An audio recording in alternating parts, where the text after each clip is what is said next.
প্রচারণা আল্লাহর রহমতে আমাদের সকাল থেকে রাত পর্যন্ত করছি এবং নিরবচ্ছিন্নভাবে করার চেষ্টা করছি, কারণ আপনারা জানেন ঢাকা 14 এলাকাটা অনেক বড়।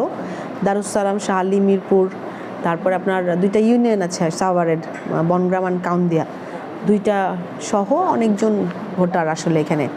তো সেই এলাকাগুলো সর্বাত্মক চেষ্টা করছি যতটুকু পসিবল জনসভা করে ডোর টু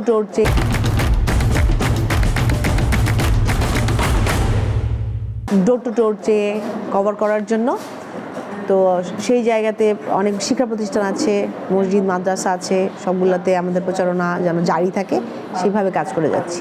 এইটা হচ্ছে কি, আমার প্রথম যেটা কথা হচ্ছে যে প্রতিযোগিতা আছে, ডেফিনেটলি প্রতিদ্বন্দ্বিতা আছে, এখানে রাজনৈতিক প্রতিদ্বন্দ্বিতা আছে, কিন্তু আপনার সময়টা তো অনেক কম আমাদের জন্য। আমার মনে হচ্ছে যে এত এলাকার এত মানুষ, ভালো কাজ করার বা প্রচারণা জনগণের কাছে যাওয়ার সময়টা অনেক কম। সেই দিকে মনোযোগ দিলে আর অন্য কিছুর দিকে আসলে আপনার মনোযোগ দেওয়ার সুযোগ নেই। তো ভালো কাজগুলো হোক।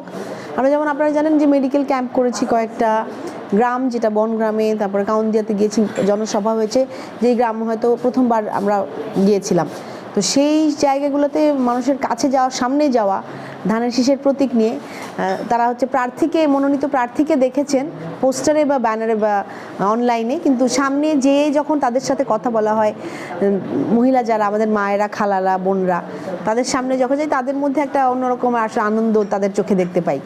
এবং প্রায় 15 বছর পর আমরা ভোট দিতে পারছি তারা, তো মানুষের মধ্যে একটা উচ্ছ্বাস কাজ করে তাদের মধ্যে, সবার মধ্যে।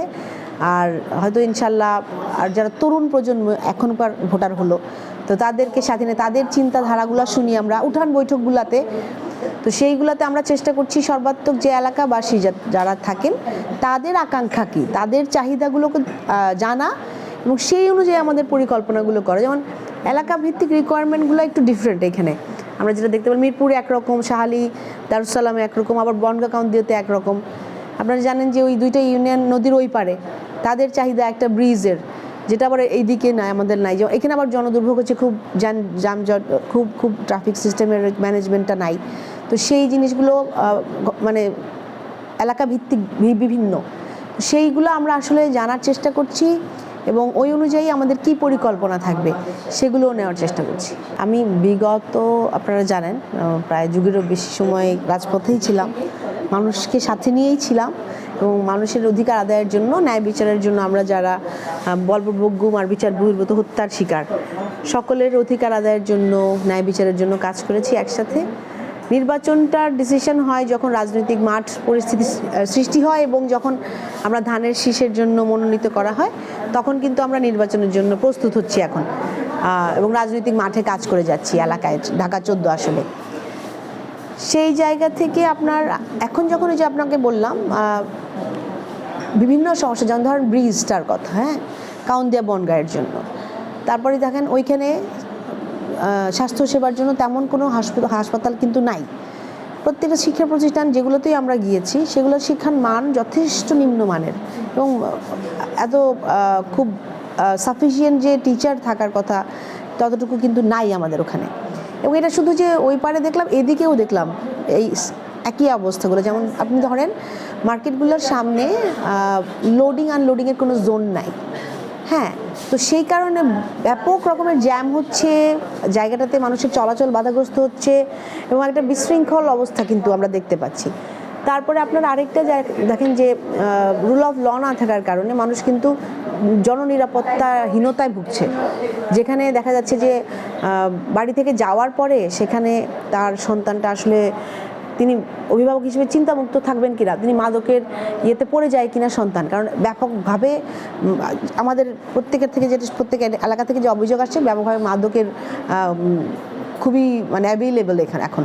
তো সেই জিনিসটা অবশ্যই বন্ধ করতে হবে, এই ক্ষেত্রেটা একদম জিরো টলারেন্সে থাকতে হবে।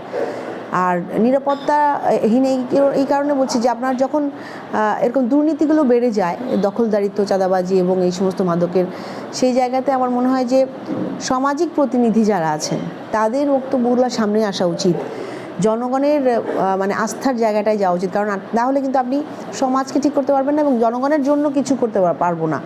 আর এই যে প্রবলেমগুলো, ইস্যুগুলো দেখেন, ইস্যুগুলো কিন্তু যেমন অপরিচ্ছন্ন রাস্তাঘাট, বর্জ্য ব্যবস্থাপনা, এগুলো তো সিটি কর্পোরেশন আওতাধীন মানে যথারীতি কাজ করলেই কিন্তু চলে আসার কথা।